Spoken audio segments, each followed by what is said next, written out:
So, if there's one thing you should know about me, it's I don't like the cold and I don't like the snow. But sometimes it's not about me, is it? Sometimes it's about him.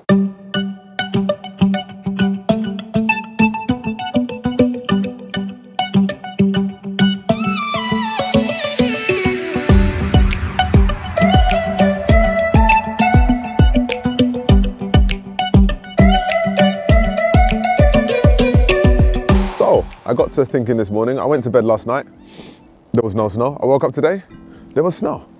I looked out and I thought, you know, I do not want to go out today.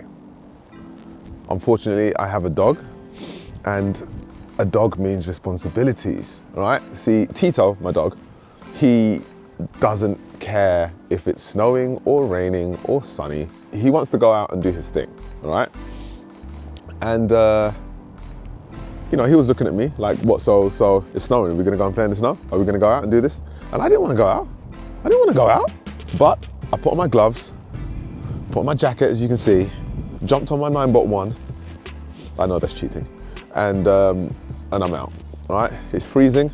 I'm not loving it, but I'm out. I was that kid in school who, once it was cold, I was not involved in PE. Do not involve me in PE once the temperature is below a certain point, all right? I wasn't having it. My parents' signatures were getting forged. I was going in with a sick note. Yes, my mother signed this last night. She doesn't want her child doing PE, all right?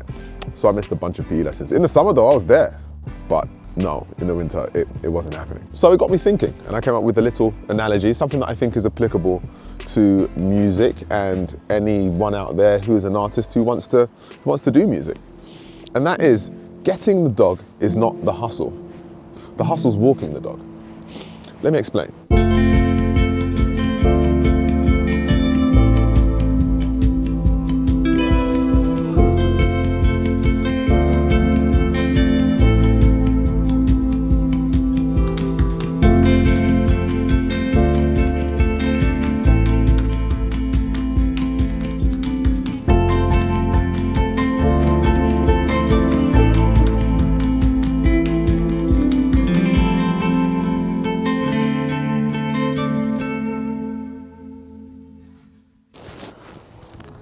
So many times we focus on the end goal, you know?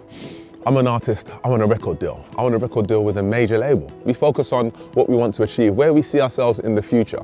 We don't actually focus on the daily steps that we need to keep us there, to keep us going. Getting a record deal is great, you know? It really is. When you get your first record deal, it's a beautiful thing. You sign on the dotted line, you've got a whole team behind you, you feel inspired, you feel motivated, you feel like, yeah, I'm gonna take on the world. What people sometimes forget is it takes a lot of consistent work to stay there, to maintain, to release one album, to release a second album, a third album, to motivate a team of people through the ups and downs that you're gonna have in your career. That's why I say walking the dog is the hustle. I got my dog when he was a baby. He was cute. Everyone used to say, oh look, he can sit. Oh look, he just weed on the floor. Oh look, he's got little paws. I was happy when I got him, and I wouldn't want life without him. He's a beautiful dog, he's a great addition to my family. But my dog's 11 now, and the cuteness wears off. And then you have days like this, where you wake up, you don't want to be outside in the cold. I didn't want to be outside doing PE for my own health. So being outside, just for my dog to have the pleasure of roaming around the streets, smelling other dogs' private parts, doesn't really motivate me to leave my house. But still, you know, days like this come and I think, you know what? Walking the dog is the hustle. I equate getting the dog to getting that record deal. You're excited, oh my gosh, it's so cute, it's so new to everyone, wow. Then the real work starts, the real work. When you see a dog at Crufts, it's all made up, they jump through the hoops, they're all, you know, well groomed. It just looks like a perfect picture. But that dog is being maintained every single day. The owner loves the dog, and so the owner does what it takes to keep the dog happy. And I think that applies to everything. If you love something, you have to give it 100% at all times. You have to come out on days like this, days where I would rather be in my house warm, sleeping, and putting your time, you know? So to round things up, do I want to be out today? Hell no. But am I going to walk the dog? Hell yeah.